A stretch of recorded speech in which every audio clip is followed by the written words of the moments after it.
Pada pembahasan kali ini kita akan melanjutkan pembahasan dari manhwa yang berjudul Bastard of the Sword Clan. Jadi tak usah berlama-lama lagi, langsung saja kita ke pembahasannya.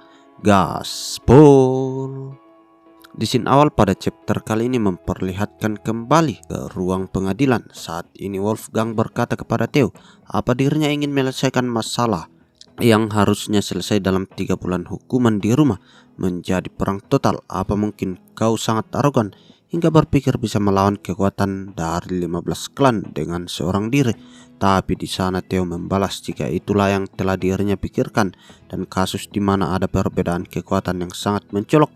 Bukankah melakukan perang proksi merupakan hal yang normal, yang mana dari perkataannya itu para dewan tentu saja berpikir karena biasanya banding itu sendiri artinya memilih pemenang dan orang yang kalah melalui perang.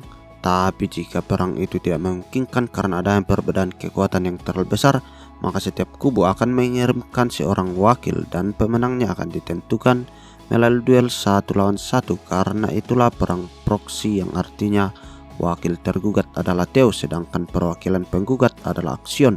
Melihat kemungkinan tersebut, Demon Dragon berpikir jika itu pasti akan menjadi kekalahan bagi Theo. Hanya saja ia bertanya-tanya tentang kenapa Theo mengajukan banding. Apa mungkin dirinya memiliki kartu as tersembunyi?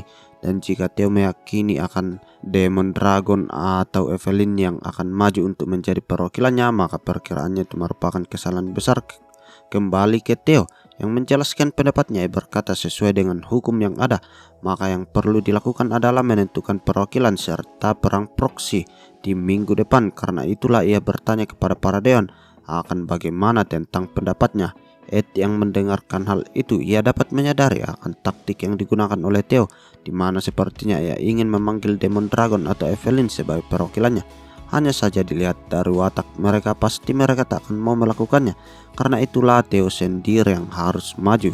Sedangkan bagi lawannya, dia akan mengirimkan Axion dan akan membuat si bodoh itu memahami posisinya dengan kematian yang menantinya. Ed yang ada di sana, ia pun menatap tajam kepada Theo serta berkata jika dirinya setuju dengan pendapat tersebut. Dan jika begitu untuk perwakilan pihak penggugat, maka Axionlah yang akan maju. Namun sebelum ia menyelesaikan perkataan tersebut, tiba-tiba saja ada seseorang yang ikut campur dalam pengadilan, yang dimana di balik Theo maupun para dewan tentu saja terkejut karena di sana orang itu berkata jika dirinya tidak menyangka Theo yang selama ini pendiam ternyata telah membuat rencana yang cukup cerdik. Ia juga kemudian memuji Theo karena Theo terlalu banyak berubah sejak terakhir kali dirinya bertemu, yang mana orang yang datang itu adalah Kyle Ragnar, pemimpin klan Ragnar. Melihat kedatangan dari pemimpin klan, para dewan yang hadir langsung memberikan salam hormat padanya. Bahkan bagi Theo sendiri, ia juga memberikan salam kepada ayahnya yang merupakan jelmaan Great Dragon. Tapi ketika itu ia teralihkan kepada skenario pertama yang muncul, yang mana misinya adalah merebut istana Camellia dan ungkap rahasia di dalamnya. Melihat tugas itu, skenario Theo mulai mengerti dengan maksud dari cahaya biru yang dirinya lihat di dalam istana Camellia sebelumnya. Hanya saja meski ia mengingat hal itu, Theo harus tetap menyelesaikan masalah yang ada di hadapannya, karena saat ini bukanlah waktu yang tepat untuk memikirkan sistem misterius. Terutama ia tak menyangka jika variabel yang sangat gila baru saja muncul, dan itu bisa saja menghancurkan rencana yang telah dirinya bangun. Kyle yang hadir di persidangan, ia berkata kepada anaknya untuk segera berdiri karena saat ini dirinya telah mendengar situasinya ketika datang ke persidangan dan sepertinya posisi Theo sedang kesulitan. Ia juga bertanya kepada Theo apakah dirinya mencoba mengajukan banding lewat perang proksi. Dan Theo yang mendengar itu langsung membenarkannya, meski saat ini dirinya cukup tertekan oleh kehadiran sosok sang ayah, yang mana dari ucapan tersebut saat ini Kyle mulai berpikir serta ia menganggap jika Theo pasti akan kesulitan untuk berpartisipasi secara langsung. Tapi mengalihkan hal itu, ia bertanya kepada Theo tentang siapa yang ingin dirinya tunjuk sebagai perwakilan. Theo yang mendengar hal itu, ia kemudian berkata dengan penuh keheranan tentang apa yang dimaksud dengan orang yang menggantikan dirinya, karena tentu saja itu tidaklah ada dan dirinya berniat untuk maju menjadi perwakilan pihaknya sendiri. Namun mendengar perkataan itu, Kyle pun menatapnya dengan tatapan sinis, serta ia membalas jika Theo pasti akan kalah. Hanya saja Theo membalas jika saat ini tidak ada siapapun yang mengetahui hasilnya sebelum mencobanya secara langsung. Meski dirinya dipaksa untuk bertekuk lutut, ia tak akan sudi untuk menundukkan kepalanya secara sukarela. Di mana dari jawaban Theo, tiba-tiba saja Kyle tersenyum senang, serta ia kemudian tertawa sejadi-jadinya. Ia juga memamerkan anaknya itu kepada para dewan, terutama dengan kata-katanya, meski dirinya dipaksa berlutut, ia tak akan menundukkan kepalanya secara sukarela.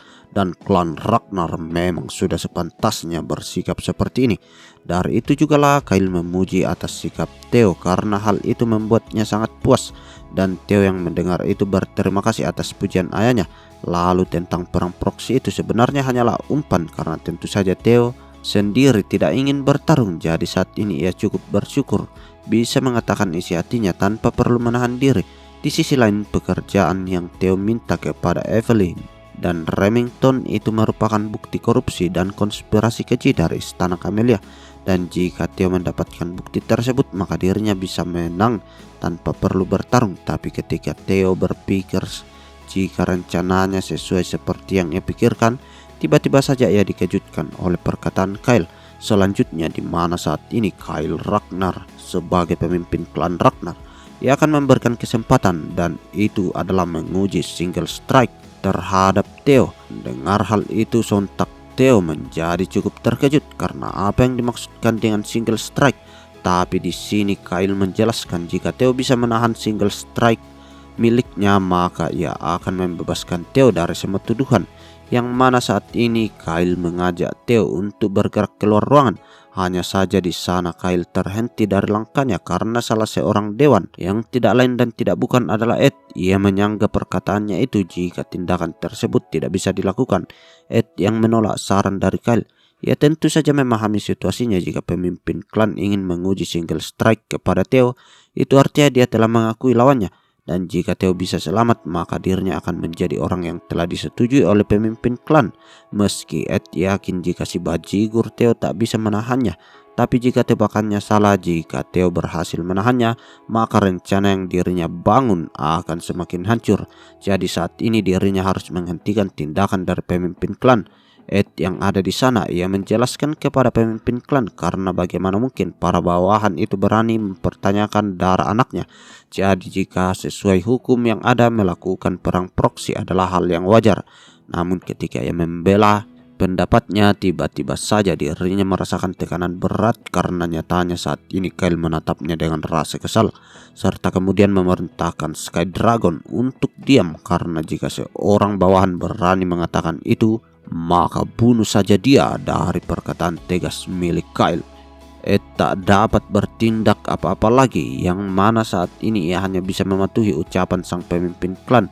Namun Kyle yang sedang memperhatikan sesi ruangan pengadilan, ia cukup terganggu dengan tindakan bodoh dari Demon Dragon, yang mana ia bertanya apa ada sesuatu yang ingin Demon Dragon katakan, karena sedari tadi dirinya terus mencoba menahan tawa. Julius yang mendengarkan itu, ia pun membalas jika tidak ada sesuatu yang khusus. Hanya saja dirinya merasa senang melihat kehadiran pemimpin klan dengan bersemangat seperti ini. Dan karena tidak ada sesuatu yang penting, Kyle pun meminta mereka untuk tak perlu berbasa-basi lagi. Di mana saat ini ia menatap ke arah Theo serta bertanya akan bagaimana menurutnya, apakah dirinya berani menerima single strike. Theo yang menghadapi kejadian tersebut, ia tentu saja menyadari jika rencana awalnya telah hancur. Tapi tentang perubahan kali ini itu benar-benar menguntungkan baginya, di mana ia kemudian berkata kepada pemimpin klan jika menghadapi single strike terlalu berat baginya, terutama bagaimana mungkin single strike pemimpin klan bisa dibandingkan dengan perang proksi melawan para bawahan. Dari jawaban Theo, Kyle kemudian bertanya apa mungkin Theo menolaknya. Namun di sana Theo menatapnya dengan serius serta berkata jika dirinya tidak akan menolak hal itu. Hanya saja perubahan kali ini terlalu merugikannya, dan karena sidangnya bertambah berat, maka bukankah seharusnya dirinya mendapatkan suatu hadiah tambahan? Mendengar permintaan dari Theo, Kyle pun cukup penasaran serta ia bertanya tentang hadiah seperti apa yang dirinya maksudkan. Dan dari itu jugalah Theo kemudian menatap ke arah salah satu dewan Lebih tepatnya dia menatap ke arah Ed serta berkata jika dirinya menginginkan istana Camellia. Perkataan Theo yang meminta hadiah istana Camellia tentu saja mengejutkan Ed yang mendengarnya. Bahkan dari hal itu juga ia menjadi semakin kesal kepada si bocah bodoh tersebut. Sedangkan Wolfgang yang ada di sana, ia tak habis pikir dengan Theo karena betapa gilanya mengusulkan persetujuan dengan kepala klan, di mana bajigor setengah darah haram itu benar-benar tidak mengetahui tempatnya, karena tentang persetujuan itu dilakukan dengan anggapan jika kedua belah pihak memiliki status yang setara dan sifat arogannya itu pasti akan menjadi malapetaka. Tapi yang tidak diduga olehnya, nyatanya Kyle menyetujui keinginan itu. Bahkan ia berkata dengan senang hati jika Theo ingin menjadi penerus, setidaknya ia harus secerdas ini. Serta selain itu Kyle juga bertanya kepada Sky Dragon tentang apakah dirinya keberatan, namun Ed tidak bisa bertindak apapun. Ia berkata kepada Kyle jika semua yang ada di Ragnar adalah miliknya, milik pemimpin klan Ragnar. Jadi bagaimana mungkin dirinya berani memberikan komentar atas keputusan tersebut. Dengan itu juga lah Kyle kembali berkata untuk mulai mempersiapkan panggungnya, di mana saat ini dirinya akan menguji Theo Ragnar secara langsung. Singkat cerita, saat ini Theo dan Kyle telah berada di area lapangan, dan di sana mereka diperhatikan oleh keempat dewan pengadilan. Namun Ed yang melihat itu, ia menjadi kesal dengan situasi yang terjadi karena perangkap yang dirinya siapkan untuk menangkap Theo malah berubah menjadi panggung untuk meningkatkan harga dirinya. Tapi meski dirinya merasa khawatir, ia yakin jika bocah bodoh itu tidak bisa melewati hukumannya, karena tak mungkin dirinya bisa menahan single strike dari kepala klan, di mana single strike milik kepala klan itu merupakan sesuatu yang akan sulit dihadapi oleh swordsman tingkat tinggi sekalipun. Jadi saat ini Ed berharap jika bocah bodoh itu akan mati di tempat. Theo yang memperhatikan Ed, ia yakin jika saat ini Ed sedang mengutuk dirinya, tapi sayang itu semua tak akan seperti yang dirinya harapkan, karena berkat hadiah tutorial yang dirinya dapatkan saat ini Theo telah mempersiapkan semuanya. Sedangkan itu Kyle yang memperhatikan Theo yang merasa sedikit keheranan dengan perubahannya, di mana ia biasa merasakan perubahan besar di tubuhnya.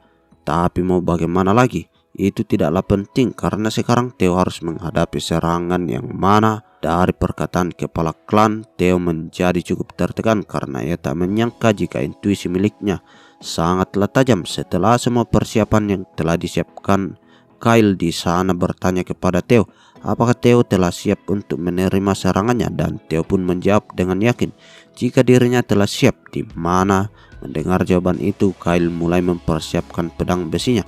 Lalu kemudian ia langsung memancarkan aura dominasi yang sangat kuat.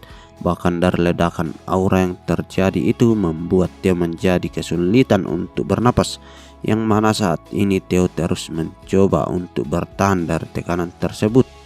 Kyle yang ada di sana perlahan-lahan mulai mendekati Theo serta ia berkata jika dirinya kagum dengan Theo yang masih dapat bertahan. Sedangkan Theo, ia tentu saja telah mempersiapkan diri untuk menghadapi itu, terutama setelah ia meminum experience elixir. Dirinya mengalokasikan seluruh peningkatan statistiknya ke dalam strength, dan dengan statistik strength yang telah menyentuh angka 52 poin, ia yakin dirinya bisa bertahan dari serangan ayahnya.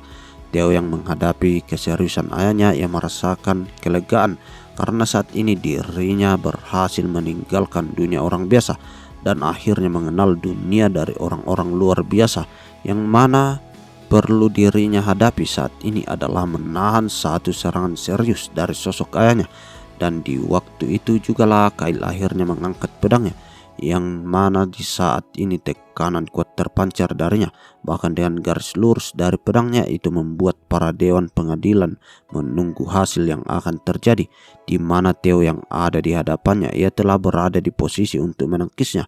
Bahkan dengan fokusnya itu ia bisa melihat arah serangan yang dilancarkan oleh ayahnya, yang mana ketika serangannya meluncur tepat ke arahnya, ledakan dari serangan langsung menghancurkan area pelatihan.